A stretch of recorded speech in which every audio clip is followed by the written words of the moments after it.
morning guys! Welcome to my YouTube, welcome to my channel. Hello guys, andito ako ngayon sa aking yung CR, yung kung naalala niyo yung room na attached bathroom.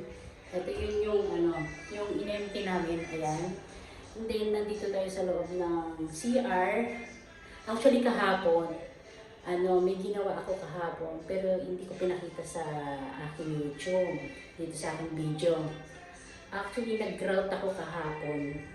Ito yung gin-grout ko na kasi itong mga line na to is nangingitim na siya. Yung parang nilulumot na siya. So kahapon, nag-grout ako kahapon. Whole day ko siyang gin-grout. Actually, first time kong mag-grout. Pinanood ko lang to sa mga tao nagtatrabaho. Nung nagtatrabaho pa ako sa isang company na Marble and Stone, kung paano sila nag-grout. Doon lang, pinanood ko lang. So kahapon, first time kong mag-grout, ito siya. Ito yung finish na. Ito yung gin-grout ko pa na hindi pa siya, hindi ko pa siya nalilinis. Ayan, hanggang doon.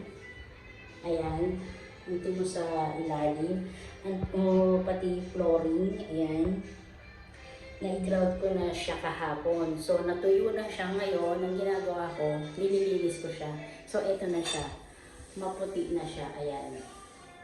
Parang bago na siya ngayon. Ako lang gumawa nito, wala akong katulong. Mahal magbayad. So, ang ginawa ko parang ganito lang. Ako parang ganito lang naman. So, linis ko siya na gamit ang ganito. Ayan. Parang ganyan.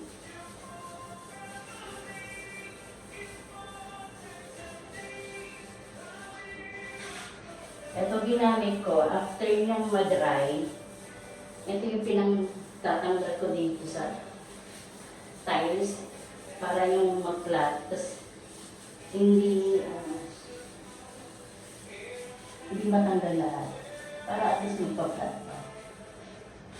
Actually, trabaho ito ng lalaki. So, ginawa ko na rin siya. Kasi wala naman akong ginagawa. CR pa naman siya dito. So, eto.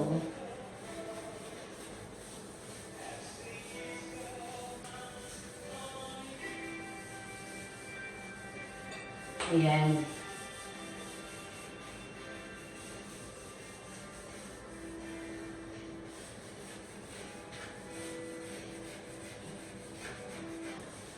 First time ko itong gawin, so okay naman siya para sa akin. Kasi nagawa ko siya. Hindi pala madali yung trabaho.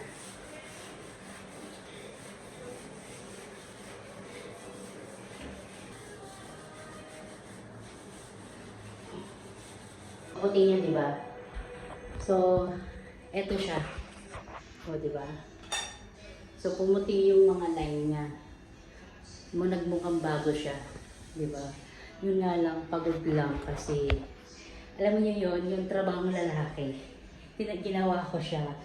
Tinry ko lang siya. Kasi, ang mahal kasi magbayad ng taong yung paano para gawin lang to. Tapos, hindi pa siya pulido pagkakagawa. Yung mamadali niya. So, ako na lang gumawa para at least alam ko na walang malalaktawan na line. Lahat ng sulok malalagyan. So, ako na lang yung gumawa. Kahit hindi ko siya alam. Sinubukan ko siya. Pero, naman, succeed tayo kasi malinis ang pagkakagawa natin ng mga diba? Malinis kasi saktong-sakto sa line. Kaya ito yung ginamit ko na steel wool. Ito. Kasi pag ginanyan mo siya, hindi mababakbak yung nasa loob niya. Kumbaga yung matatanggal lang, yung lumampas, yung parang dumi-dumi sa gilid. Kasi kung ito yung gagamitin ko, pati yung matatanggal yung nandito sa ganyan niya kasi mapupwersa siya. Yung parang matatanggal uli siya. Pero kung ito, yan. Parang flat lang siya.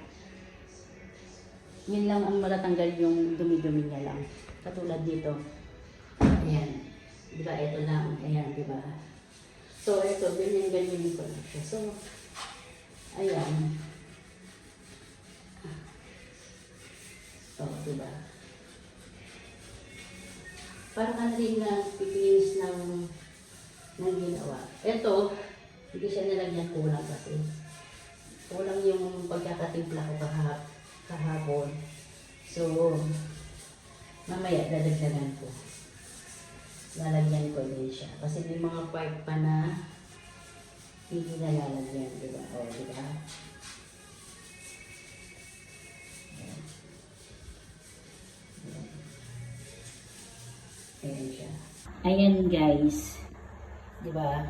Pumuti yung ano niya, sahig niya. Kasi nilagyan ko din ng grout yan. Yan, lahat ng sulok niya. Pinaglalagyan ko para ano, walang tagos talaga sa tubig yan. Ayan. Para at least, di ba, natanggal yung naninilaw sa CR ba. Ayan. Kasi ano na siya, matagal na. So, parang gano'n no, yung parang itim na ganyan, yung katulad dyan sa silicone na yan. Ayan, nangingitim. Ganyan ang kulay niyan. So, tatanggalin ko din yung silicone din yan. Papalitan din yung silicone. So, ito na siya. Nililinis ko na siya. Ayan siya. Andun ang ano niya. So, yung ginagawa ko, ayan.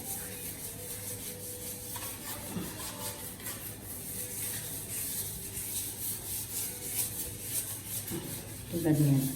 Diba? Alam ko sa mga gumagawa nito, hindi rin sila gumagamit nito. Hindi sila gumagamit ng ganito. Pero sa akin, ginamit ko siya. Kasi, ayaw kasing matanggal para malinis yung ano, sakto sa line. Yun yan, no? Alam kong hindi siya pulido, pero at least, di ba? Yung CR ba, ano, tawag dito, malilinis ulit siya.